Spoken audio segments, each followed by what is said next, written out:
သူမရဲ့မျိုးသားကသူ့မှာပိုက်ဆံတပြားမှမရှိတာတိတာနေပါလျက်နဲ့ရေးစားဟောင်းတဲ့သားဖြစ်သူကိုခေါ်ပြီးဇင်ခံစားတောက်ဆိုင်တစ်ခုမှာငွေမြောက်များအကုန်ကြခံကသွားစားခဲ့ပါတယ်သူအခုလိုလုပ်ရတာကဒီစားတောက်ဖိုးတွေကိုသူ့အိတ်ကက်ထဲကစိုက်ထုတ်ပေးစရာမလိုမှန်းကြိုသိနေလို့ပါသူတို့၃ယောက်ဘိုက်ကားအောင်စားတောက်ပြီးရဲ့နောက်မှာတော့အမျိုးသားဖြစ်သူကသူမကိုကြားတင်ငွေရှင်းပေးဖို့အချက်ပြပါတယ်သူကသူမကိုကြံတဲ့စွပ်ပြုတ်ရည်တွေကိုတောက်ဖို့တောင်ပြောခဲ့သေးပေမဲ့ဒီတစ်ချိန်မှာတော့သူ့စကားကိုနားမထောင်ဖို့သူမဆုံးဖြတ်လိုက်ပါပြီသူမကပြုံးပြုံးလေးနဲ့ပဲရှင်တို့စားတာကိုကျမကဘာဖြစ်လို့ပိုက်ဆံရှင်းပေးရမှာလဲလို့မေးလိုက်ပါတယ်ဒီစကားကိုကြားတော့သူမအမျိုးသားကဘာသဘောလဲလို့ပြန်မေးပါတယ်သူမကလည်းဟင်းတွေရောဝိုင်းတွေရောအကုန်လုံးရှင်တို့ပဲမစားတာလေရှင်ရဲ့ကြားတင်ငွေကိုကျမကဘာလို့ပေးရမှာလဲလို့ပြန်ပြောလိုက်တဲ့အရင်တုန်းကသူ့စကားဆိုအမြဲတမ်းမြေဝဲမကျနားထောင်ခဲ့တဲ့သူမကဒီတစ်ခါမှလူတယောက်လိုလုံးဝပြောင်းလဲသွားရတာလဲဆိုတာသူဘလို့မှနားမလည်နိုင်ဖြစ်နေပါတယ်ဒါကတော့သူမဟာဘဝတစ်ပါးကနေပြန်လည်နိုးထလာခဲ့လို့ပါပဲအရင်ဘဝတုန်းကသူမမှာမကုန်ခန်းနိုင်တဲ့စီးစိမ်ဥစ္စာတွေရှိခဲ့ပြီးအမျိုးသားအတွက်ဘာမှဆိုမနှမျောပဲအကုန်ပုံအောပေးခဲ့ဘူးတယ်ဒါပေမဲ့ဒီလိုနေ့မျိုးမှာပဲအမျိုးသားဖြစ်သူကသူမကိုတစ္ဆာဖောက်ခဲ့ပါတယ်သူမခွဲစိတ်မှုလုပ်ပြီးကစခန္ဓာကိုယ်ကအလွန်အားနည်းနေသေးတဲ့အချိန်မှာတော့အမျိုးသားကသူမရဲ့နှလုံးသားကိုသူ့ရေးစားဟောင်းစီလူဒန်းပေးဖို့တောင်းဆိုခဲ့တယ်သူမသူ့ကိုတိုက်ကြီးတွေအကောင်းစားကားကြီးတွေဝယ်ပေးခဲ့ပြီးသူလိုချင်သမျှအရာရာတိုင်းကိုဖြစ်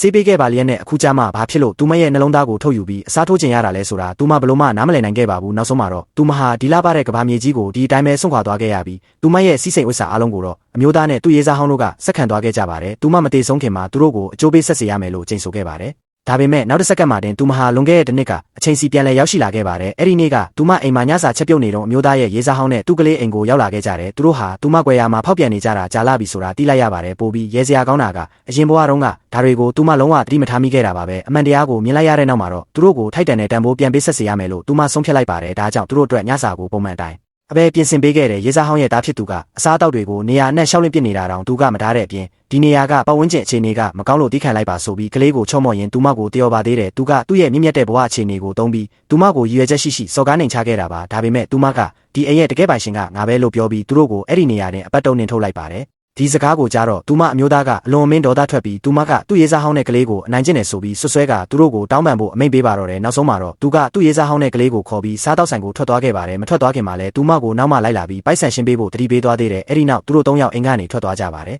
အဲ့ဒီအခါကျမှပဲအရင်တုန်းကသူမရဲ့အလုပ်ကြွေးပြုတ်တတ်တဲ့အကျင့်ဟောင်းကဆွဲမြဲနေသေးမှန်သူမတတိပြုမိသွားတယ်ဒါကြောင့်ချက်ချင်းပဲရှေ့နေစီဖုံးဆက်ပြီးအမျိုးသားရဲ့ဘဏ်ကတ်အားလုံးကိုပိတ်ပစ်ဖို့စီစဉ်လိုက်ပြီးသူ့မှာရှိသမျှအရာအားလုံးဆုံးရှုံးသွားစေမယ်ကွာရှင်းပြတ်စေရေးစာချုပ်ကိုပါအမြန်ဆုံးပြင်ဆင်လိုက်ပါတော့တယ်